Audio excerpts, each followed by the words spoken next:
സംസ്ഥാനത്ത് ആകമാനം മഴ കനക്കുകയാണ്. കോന്നി മേഖലയിലും കനത്ത മഴ തുടരുന്നതിനാൽ മിക്ക പ്രദേശങ്ങളും ഭീതിയിലാണ്. കോന്നിയിലെ ചിറ്റാറിൻ്റെ മഴക്കാലത്തെ കാഴ്ചകളാണ് ഇന്ന് നാം അവതരിപ്പിക്കുന്നത്.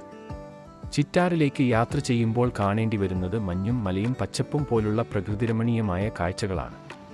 പൊതുവെ വനമേഖല കണ്ട് ശീലമുള്ള പത്തനംതിട്ട ജില്ലക്കാർക്ക് ഇത് പുതുമയുള്ള ഒരു കാഴ്ചയാവില്ല. എങ്കിൽ തന്നെയും വളരെ വൃത്തിയുള്ളതും ശുദ്ധമായി കിട്ടുന്നതുമായ ഈ പ്രദേശത്തൂടെ യാത്ര ചെയ്യുമ്പോൾ മനസ്സിന് ഒരു കുളിരാണ്.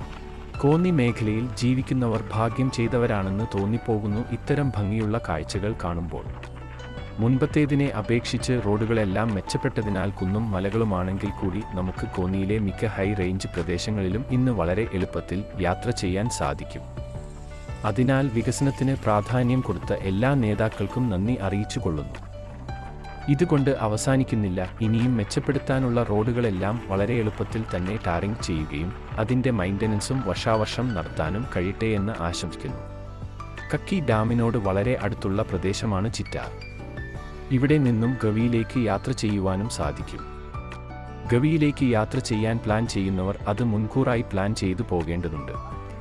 മഴസമയം ഗവിയാത്രയ്ക്ക് പറ്റിയതല്ല എന്നാണ് പരിസരവാസികളും പറഞ്ഞിട്ടുള്ളത്. ഉരുൾപൊട്ടലും മണ്ണിടിച്ചിലും ഉണ്ടാകാൻ സാധ്യതയുള്ള ഒരു പ്രദേശം കൂടിയാണ് ചിറ്റാർ.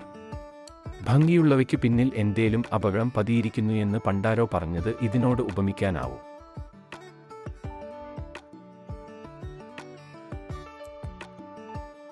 ഭാഗ്യവശാൽ ഇത്തവണ ഉരുൾപൊട്ടലും മറ്റു പ്രകൃതി ദുരന്തങ്ങളും ഇതുവരെ ഉണ്ടായില്ല. ആറ്റിലെ വെള്ളത്തിൻ്റെ പച്ചപ്പ് അതിന് തെളിവായി കാണാം. നല്ല മഴ പെയ്തിട്ട് കൂടി അതിൽ വെള്ളം കലങ്ങിയിട്ടില്ല. ആറിലും മറ്റു ജലാശയങ്ങളിലും മത്സ്യബന്ധനം ഇപ്പോൾ വിലക്കിയത് ഏവർക്കും അറിയുമെന്ന് കരുതാം. ഒരു അറിയിപ്പ് ഉണ്ടാകുന്നത് വരെ ആരും അത്തരം കാര്യങ്ങളിൽ ഏർപ്പെടാതിരിക്കുക. ചിറ്റാറിന് അടുത്തുള്ള മണ്ണീര വെള്ളച്ചാട്ടം അടുത്ത വീഡിയോയിൽ ഉൾപ്പെടുത്തുന്നതാണ്. ആദ്യമായി ഈ ചാനലിലെ വീഡിയോ കാണുന്നവർ നമ്മുടെ പേജ് ഒന്ന് ലൈക്ക് ചെയ്തേക്കുക.